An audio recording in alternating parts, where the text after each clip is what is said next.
It was discovered in an Indonesian cave in 2003. Scientists unearthed what appeared to be bones of children. But as they analyzed the skeletons, they found they were not human. They were something else. These skeletons stood roughly 3 feet tall and exhibited strangely large flat feet, earning them the nickname the Hobbit. Many evolutionary scientists have argued they are simply a different result of evolution that are closely linked to humans, while others argued that they are more closely tied to the Sasquatch. Find out more, this time on Unknown Anomalies and their biblical connection.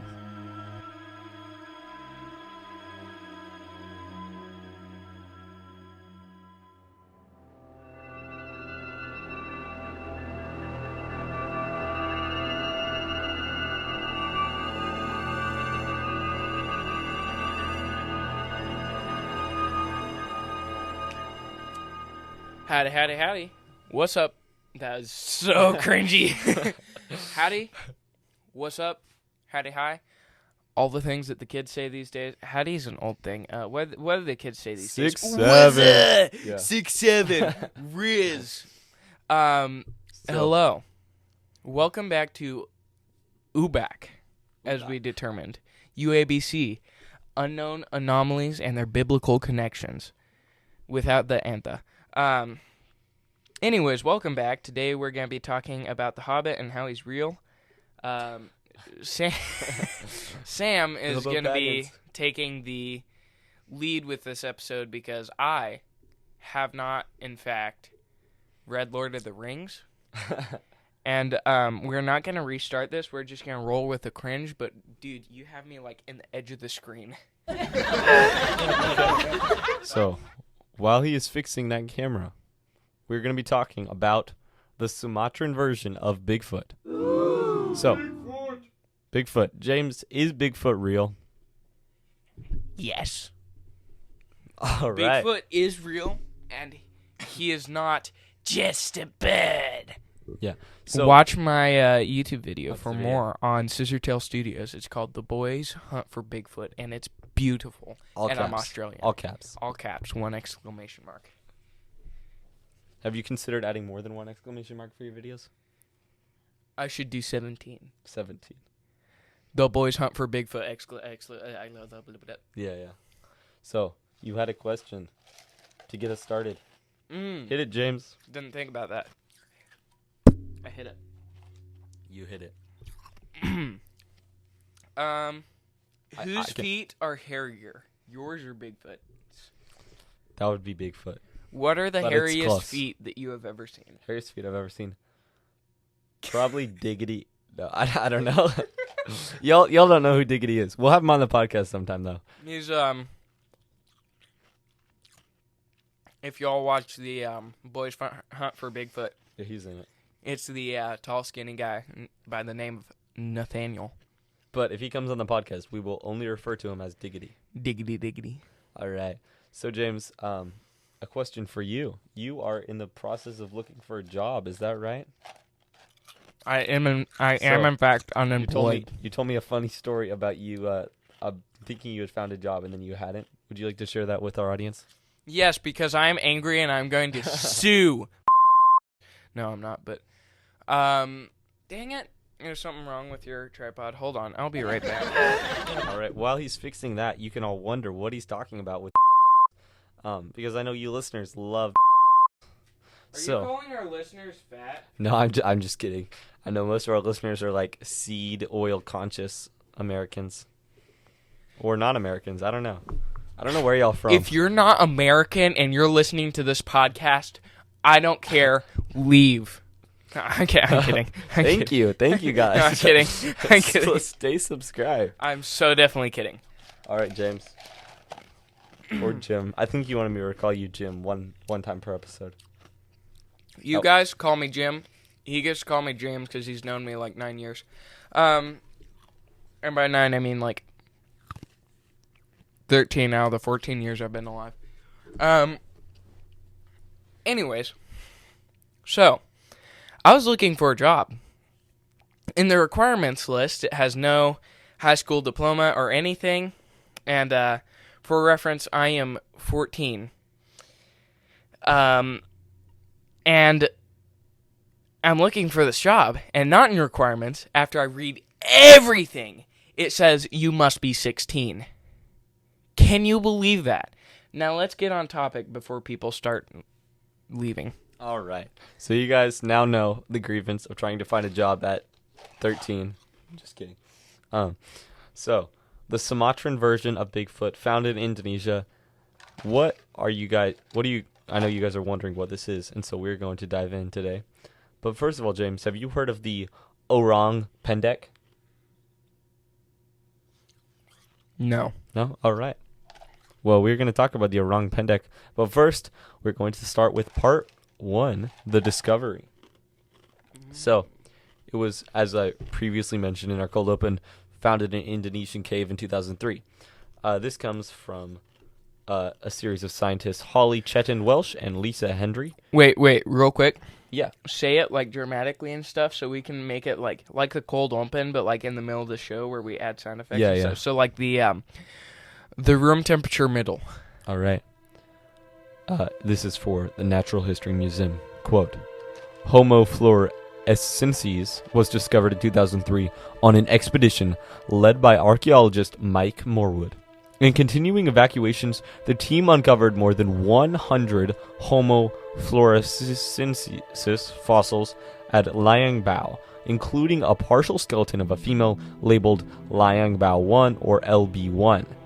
The fragmentary fossil of at least 13 more individuals. End quote. Later in the same article, she says, quote, Homo floresiensis is a very short compared to the average modern human, standing at about 1.05 meters tall.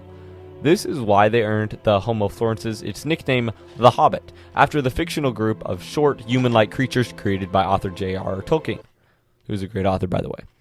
When the Homo floresiensis was first discovered, archaeologists thought that it was the skeleton of a modern human child. However, the tiny skull had defined brown ridges, which are characteristic of modern humans, and the individual had a fully developed wisdom teeth, indicating it was an adult and not a child, along with a very small brain about 420 centimeters cubed in volume, about the third of the size of our brains. Homo floresiensis is an unusual body shape. The hip bones were broad and flared, the collarbone were short and shoulder joint with the position quite far forward. The species also had large, flat feet. End quote. You heard it here, folks. They had James's feet. Man, if we haven't lost... Very, very flat. If we haven't lost our entire audience by now... we will get somewhere. We are. All right, so that is very, very interesting. Let me come out and say this. Where did you say this discovery was? Indonesia, on an island with a cave. Oh, frick, I was way off. I was going to say that the Hobbit built the pyramids, but okay. Oh. No. I mean, they probably had boats, right? So, first things first, they're short, they're not very smart, and they have big feet. This sounds like a hobbit. Sounds like my brother. Your brother's like your same height, though. Exactly. Okay. I'm 6 foot, by the way, so 5'11". Actually? 5'11" without the boots. So, you are familiar with hobbits, is that correct? Slightly. I've heard like first 30 minutes of the Hobbit audiobook. Yeah. So I know a little bit. In The Hobbit, he kind of sets it up like it's a real species. It's like it's a species that was there, but then like they don't show up anymore. They only show up to like, or like whenever they hear people coming, like blundering off like an elephant, then they disappear because they can hear us coming. So it's kind of like he describes them as like a magical species, but also, specifically they're very short. They have large, flat, hairy feet, and they're not described as particularly bright. But, as you all know, Frodo was very bright. So, James, is this a hobbit? Are hobbits real? Actually, we'll talk about that later, but just something to bear in mind. Hobbits are probably not real, but there's something similar to it that we have this podcast about, and we're gonna name this new species Hobbits. Hobbits, yes. Hobbits. Because that's what listeners want to hear about. Hobbits. So, interestingly enough, hobbits are native to the Shire, and the Shire is native to New Zealand, which is very close to Indonesia, as we are well aware. And by that I mean the Lord of the Ring was filmed in Indonesia. That's cool. Yeah. So, let's talk about the native legend. This is part 1, the native legend. Or actually, it's part 2. We already talked about part 1. Part 2, the native legend. This is about the Orang Pendek. The Orang Pendek, which is basically the Indonesian legend of a really small Bigfoot. So, James, you've heard of the Yeti, is that correct? That's Snow Bigfoot, right? Yeah, Snow Bigfoot. Okay. So, there's kind of a theory, a theory going around that basically there's lots of different Bigfoot species around the world, though they're all a little bit different to their own environment. So, in North America, we have, Sasquatch. In the mountains of Himalayas, you have the Yeti, and then in Indonesia, they have their own kind of smaller version known as the Orang Pendek. Now, Wikipedia describes the Orang Pendek as, quote, in Indonesian folklore, the Orang Pendek, Indonesia for a short person, is the most common name given to a creature said to inhabit remote mountainous forests on the islands of Sumatra. The creature has allegedly been seen and documented for at least 100 years by forest tribes, local villages, Dutch colonists, and Western scientists and travelers. Consensus among witnesses is that the animal is a ground-dwelling bipedal primate covered in short fur and standing between 80 and 150 centimeters, 31.5 and 59 inches tall. So it's extremely short. And it's actually been seen by quite a lot of people. You've got forest tribes, local villagers, people living there. You've got Dutch colonists, people coming in over the past couple centuries, seeing them. You've got scientists who've actually traveled and studied this. You've got people all over the world claiming to have seen this creature. And yet, we start to wonder, is this linked to the cave sighting and what we found in that cave? I have a question. What kind of foot size are we talking about? Is it Littlefoot, or are we talking like quadruple E size 13s? I don't know the exact size, but it seemed like it was like larger than it should have been for the size of the animal. Okay, so it is still a Bigfoot. It's just a small creature with Bigfoot. Like it would probably still be little Bigfoot. Yeah, little Bigfoot. It's just like Bigfoot but short. Okay. And it has lots of hair, which is very reminiscent of Bigfoot. Okay, hear me out. All right. Bigfoot, not demons. He's a real species. Okay. These are Bigfoots with dwarfism. He's just the midget version of Bigfoot. Why are you laughing? I don't know. I'm serious. You're serious? I'm dead serious. I'm not. Yeah. Okay. So that is a theory we will indeed cover. Sorry. Specific to it being a Bigfoot, do you think that there are like different versions of it, kind of like what you're talking about? Like there are like, I don't know, the same creature, or is this just something else completely to like our North American Bigfoot? I think it is Bigfoot, demonic deception. We see this again and again. And he's putting on maybe a slightly different Bigfoot costume to fool other places. Or maybe our modern last 200, 300-year Bigfoot. Have you listened to the Haunted Cosmos Mothman episodes? I have not. So basically there's like a similar creature to Mothman, and they say it's like the dress rehearsal. So they're trying to make sure that this is properly scary enough before doing the full thing that everyone sees. So, what if this is like the couple thousand years ago dress rehearsal, and they realized, oh, having it little isn't creepy, let's make it bigger. Yeah, I like it. Another thought is that Bigfoot tailors to specific fears or like specific things to different cultures. So like if a American Bigfoot shows up in the Himalayas, it's going to seem out of place. But if a Yeti in like all white shows up in the Himalayas, it makes a lot more sense. So this could be the same sort of thing. Like, if a mini Bigfoot shows up in Indonesia, that would kind of make more sense with a jungle setting, I guess. All right. Now this brings into mind: are there racist Bigfoots? I'm sure. You daggum Yetis, you Yetis. You gotta drink out a different water fountain than we do. Drink out a different stream than we do. Or translated into the native language.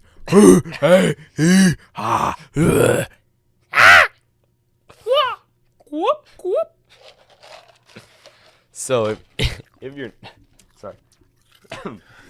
I'm very sick. If you're not already convinced, this is a good time to subscribe. Subscribe. Hit that like button. And you can hear James make lots of Yeti noises. And we will eventually set up a YouTube join thing, and you will get a bunch of membership-only YouTube videos that are royalty-free Bigfoot sounds. We need to do that, though.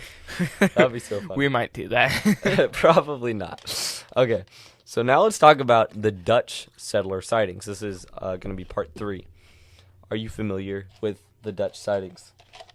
I am not. Okay, so as you know, Dutch people came from Dutch. Where's Dutch? The Netherlands, right? Is there country Dutch? What's the country called? Dutchland? I don't know. I think it's the Netherlands. Should we? I think it's the Netherlands. Pretty sure. Oh, I'm using my dad's computer too, so there's gonna be in a search history, where do Dutch people come from? So yeah, now let's talk about the Dutch legend of settlers when they came here. So, Dutch settlers, according to a Wikipedia article. You were right, they came from the Netherlands. Okay. Dutch people from the Netherlands came in the early 20th century, provided Westerners with their modern introduction of the orang pendek-like animals in Sumatra. One account in particular is widely reported. This comes from Mr. Van Heerwander, who described an encounter while he was surveying land in 1923. Do you want to read that quote, James? Where is it? This one right here. All right. I discovered a dark, hairy creature on a branch. The sedapa was also hairy and on the front of its body. The color there was a little lighter back. The very dark hair on its head fell just below the shoulder blades, or even almost to the waist. Had it been standing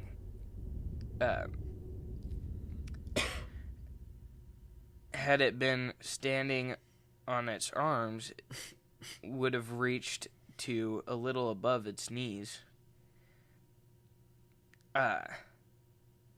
They were therefore long. Okay, I see what he's saying. But his legs seemed rather short. I did not see his feet, but I did see some toes, which were shaped in a normal manner. There was nothing repulsive or ugly about his face, nor was it ape-like. How do you see its toes and not its foot? Maybe it was all that hair, you know? That's fascinating, though. Show me your toes. There was a second there where I was like, am I going to take off my foot? I will try. I will do my best to, when I'm editing, put a picture of Sam's toes right in between us. Sam, I'm going to need you to send me a picture of your toes. We will see. Maybe. No, probably not. Dang it. Okay. So, this legend, even before the Dutch settlers, was originated by the Kerinchi villagers and a lot of the villagers specifically around here. And they noticed some specific habits to this. So, kind of going back to the native legend, we get a quote from Cryptid Wiki, which is Wikipedia, sort of, but specific to cryptid cases. Quote, "The Orang Pendek, also known as the Ohang Pandak, and several other similar translations, is said to be a bipedal ape living in the jungles of the island of Sumatra. Its reported height is commonly between 3 to 5 feet, and its fur is short and typically gray or black, but sometimes reddish or honey-colored. The name Orang Pendek translates to short person in Indonesian. It is said to be about 3 to 6 feet and is red-brown color. However, the creature is said to walk upright on both legs and to be omnivorous, which is common among primates. However, unlike most primates, it is reported to spend almost all of its time on the ground, which is similar among gorillas and other Bigfoot-like cryptids. The Orang Pendek is said by the Kerinchi villagers to possess marvelous strength, enough to uproot small trees and break rattan vines. The Orang Pendek is said to often raid fields for their crops, especially potatoes and fruits. Native of the island claim the creature has a taste for the Asian durian fruit." So, James, if this is just a demon, why does it like eating fruit? Answer me that. To give some sort of personification, to add a kind of intelligent kind of mind, like, oh, it can pick a favorite food, and add this intelligent mind to make it look like a missing link in evolution. Yeah. Bam! Yeah. I answered a question he didn't think I could answer. No, that was good. Mic drop. I like it. So, there is like a ton of evolution scientists who like love this, and they're like, "Oh, we've proved evolution is real because we found these skeletons." So it's like, from your perspective, how do these skeletons or not maybe disprove, but how do they not back up evolution? First of all, it could be just another one of God's creations, and it, we were made in God's image, and what it could be is, God making creatures and getting to apes and like, oh, I'll make something ever so slightly reminiscent where you can kind of see this comparison. Yeah.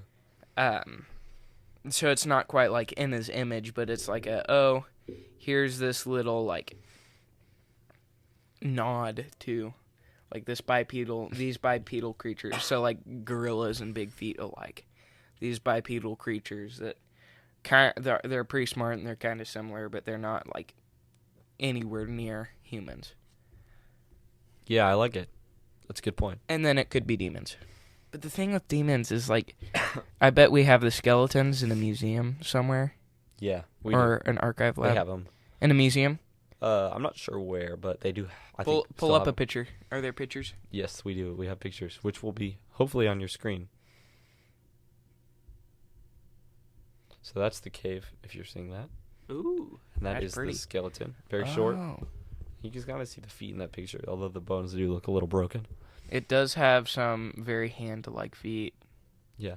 So on his, just kind of looking at it, it does seem to point towards evolution, because it's like, this looks a lot like a human, but it's not a human. So is it like... Human. Not human. Human. Put in the comments how you pronounce human. Do you say the H? Do you pronounce it how it is spelled? Or do you pronounce it how you feel like it? I think it's human. Dude, look at my umputer. Isn't my umputer awesome? Okay. Look at my app top. Isn't it so cool? Look at this up. The H is supposed to be silent. Back me up, guys. Look how high that mountain is. Speaking of mountains, have you guys noticed how cool the logo is? It is very cool. In fact, we will take this opportunity to explain the logo for those of y'all. So, there's the halo, which is both anomalous, but the halo is usually a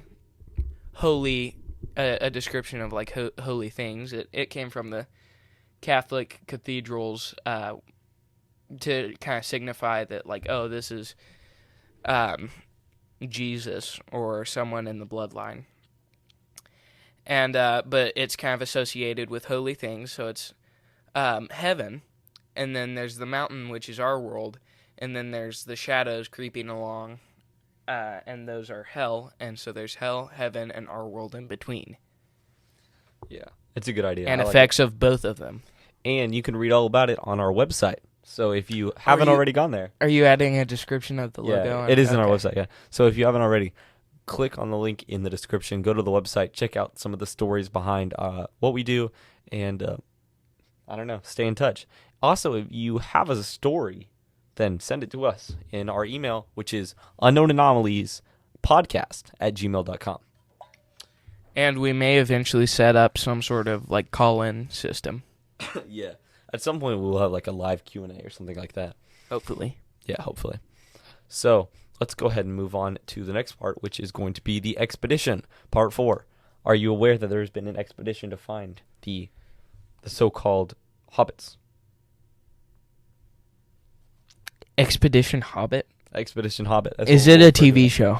That would be a good TV show. Is it a TV show No, like it was Expedition Bigfoot? Dang Expedition Bigfoot is actually less reliable because it's a TV show, though. If you think about it. Because the TV show's got to make money. Yeah. This one is a non-profit, I think. I don't know. They were probably making money somehow. Anyway. But they're making money off the truth. Yes. So they're lying. I don't know. It was a team of I'm very assuring. British researchers. And as you audience members are well aware, James loves British people. Wait a minute. James. Did you just say researchers? No. Researchers. That was me being sick. So, James, you love British people, right? Like how they drive on the other side of the road and use the metric system. And they play the Beatles. Dude, look me in the eyes. Look. Can you see my eyes tearing up? Yeah. Can you like legitimately? He literally loves British people. You can see it in his eyes. If you're British, stop driving on the lawn. Listen, bud. Yeah. I have like a distant cousin that's married to a British dude. Really? Yeah, and I met him. It is a joke about not liking British people, but like, you know how like the military branch services will like joke with each other and like, oh, you're an Air Force guy, you're dumb. Yeah. British people, I'm gonna do that same thing with y'all because I don't like that you drive on a different side of the road. I hate British people. Did you know that Pac-Man was British? No. Yeah, buh-oh. So they got the sound effect. To all our British listeners who just left, you won't hear this, but the episode's about to get really good because a team of British researchers, Debbie Martyr, I think it's Martyr, and zoologist Richard Freeman for the Center for Fortean Zoology are among the most vocal investigators. Martin, once a journalist, spent years in interviewing villagers and locals who encountered the orang pendek. Andrew Sanderson, a field researcher, also documented sightings and footprints using a quick-drying dental plaster. So this guy, Andrew Sanderson in particular, not only documented the sightings, but he also found the footprints of them, which is very reminiscent of Bigfoot sightings, as you are well aware. So the thing to me, do you remember when we were doing the Boys Hunt for Bigfoot comedy and we were drawing the stuff and it didn't show up super well on camera? That's something that kind of occurs to me is like, if it's a real footprint, it seems like it'll be more shallow and not necessarily as well, just perfectly set down there. Because, we were scraping the sticks and stuff and it was still a shallow kind of imprint. We made fake Bigfoot prints. Yeah. So that's something that stands out to me. Is like, if it's like a shallow, weak little thing, you see strokes in it, then it's probably fake. So, are there pictures of the casts? I'm not sure on that one. Some people who aren't from Oklahoma say picture. You say picture? Some people say picture. What do you say? Picture. Picture? Picture. So you don't pronounce the letter in that word? Is that what you're saying? Because that seems very familiar. Like, very familiar. I don't know if you guys were paying attention earlier. How do you pronounce human? Yeah, but mine's an accent thing. Mine's an accent thing. Kind of. What accent is that? I don't know. American? Probably. Yes. Most people I know don't say human. Human. You say human? Human. That makes me laugh. But you're wrong. Diggity that we were talking about last episode. Yeah. Emergency story mode. We were like at the beach side of our campground, and like he and I are talking with other Sam, and talking about things that, as one does. What if we nuked the British? And whoa. do you remember that debate though? Yeah. And so anyways, I'm like over there more listening than actually talking. Nathan Diggity taps my shoulder, turns around, shows me a list he typed up on his phone, saying huge, human, and humongous. And he said, "How do you pronounce these?" And I said, "Huge, human, humongous." And he says, "Why do you pronounce the H? 'Cause it's present, right?" And your sister is all like, "Yeah, but like..." Wait, so how do you say picture again? Picture. Picture? Which, if you listen, picture. No. Picture. No. Picture. It's just really fast and not good pronunciation, but it's there. Anyway, our dedicated listeners are ready to move on. Okay, guys. You guys don't have lives, let's be honest. If you're listening to this. Thank you, guys. If you're listening to this, you've been searching YouTube so long that you've found this small of a channel. But not for long. It's about to explode. Yeah, it's going to explode. We have 2 subscribers as of filming this, but as of posting this, we'll probably have like 3. But we only have 2 subscribers because we've released 0 videos. Yeah. So. But like by the time we release this video, we'll probably like have at least 3. At least 30. At least 30. Probably. Hopefully. All right. So, at this point, we're going to talk about... No. Okay. I hope I said that loud enough for them to hear, kind of. Yeah. So, James, is it just a mini Bigfoot? That's what we're going to talk about in part 5. Mini Bigfoot. Is it just a short Bigfoot? I'm going to be honest. I kind of forgot we were talking about the Hobbit thing. Yes. Okay. Yes. How so? Because it's like Bigfoot, but it's small. Okay. Is Bigfoot something otherworldly? And by that I mean, is it something other than just a ape primate? So this is something that I like debate with myself all the time. There's so much stuff that gets me like, I think there must be some real Bigfoots and some demonic deception. And here's my reason for like real Bigfoots is like finding the bones and everything. Is there just like a demon chilling in a museum? Like, these people like kind of believe that I'm a missing link in evolution. And like, okay, maybe, but so here's my theory. Have you heard of, I can't remember what it's called, but that fish in the deep ocean that has like the lure on its head and it glows? Yeah, I know what you're talking about. So, those things are hard to find because their repopulation is a very odd way of repopulation.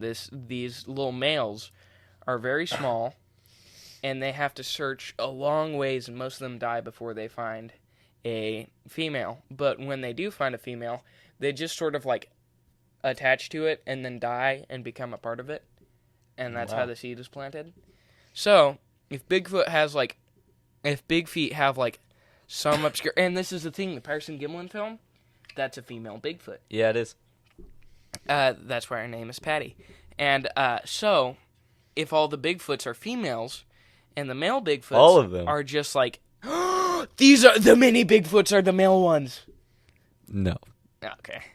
I see where you're going. They're just some like small little thing, and that's just like their only. But it's like some obscure, and that's why they have a low population, is because the reproduction process is rare amongst them. So if they are an actual species, is it like an intelligent species like humans? Is it more of just like a monkey that lives in North America? I think it's more of just like a bipedal creature, and I think they're probably. And then the demons are the ones that act like the more human side of it. Is that correct? Yeah, that would make sense. And because like the devil, he became a snake in the garden, so it's not unheard of for a demon to take the form of a real creature. Yeah, for sure. So, mini Bigfoot, we've talked about that. Now, is it an evolutionary human? Is it just a different species of human? That's kind of what scientists have come to the conclusion of. What are your thoughts on that? I don't know what human means, so I can't really answer. An evolutionary person, perhaps. Or as you would say, person. I don't know. Wait a minute. Do you say you went to the store? No. His hair was long.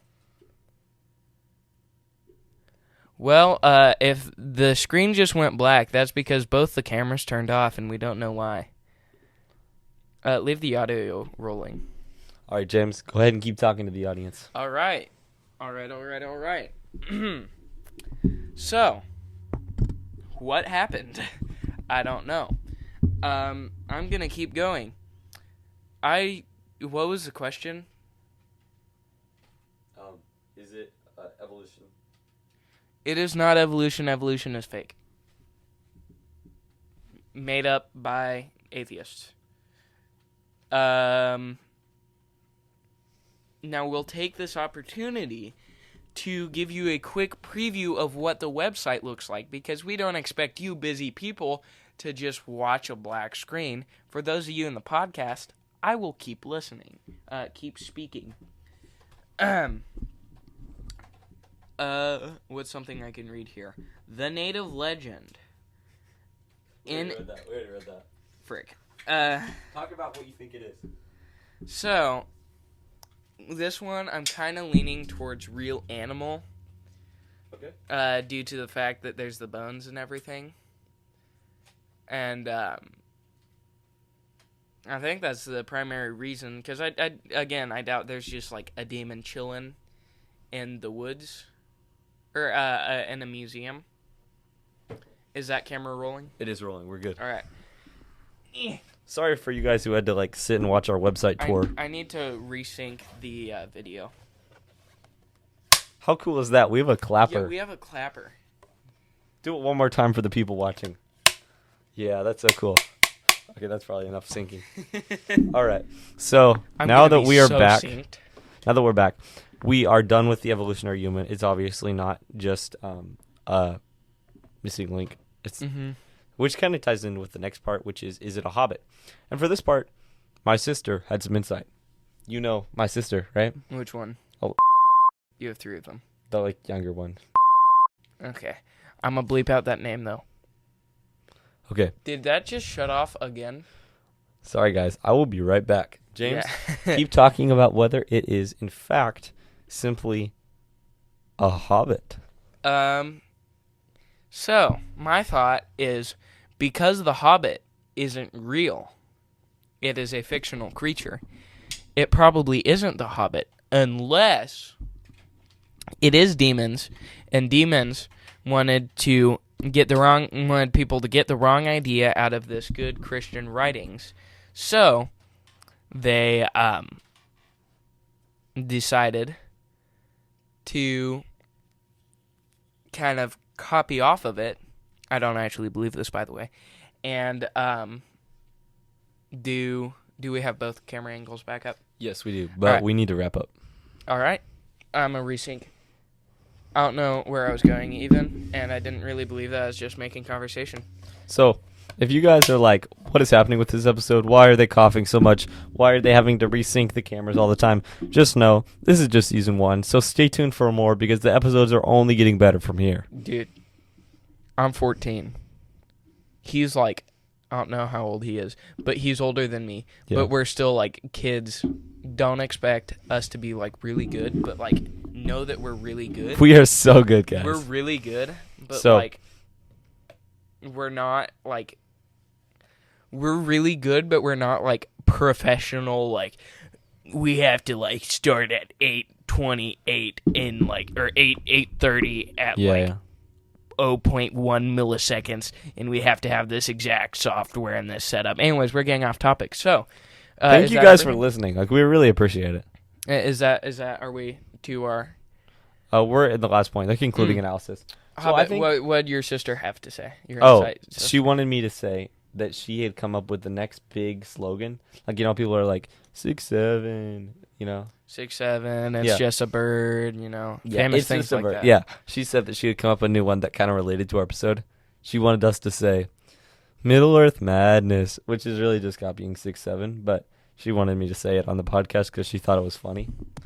I would like to tell you all, just to spite her. Yeah. Just to spite her. She did something annoying recently, I won't say.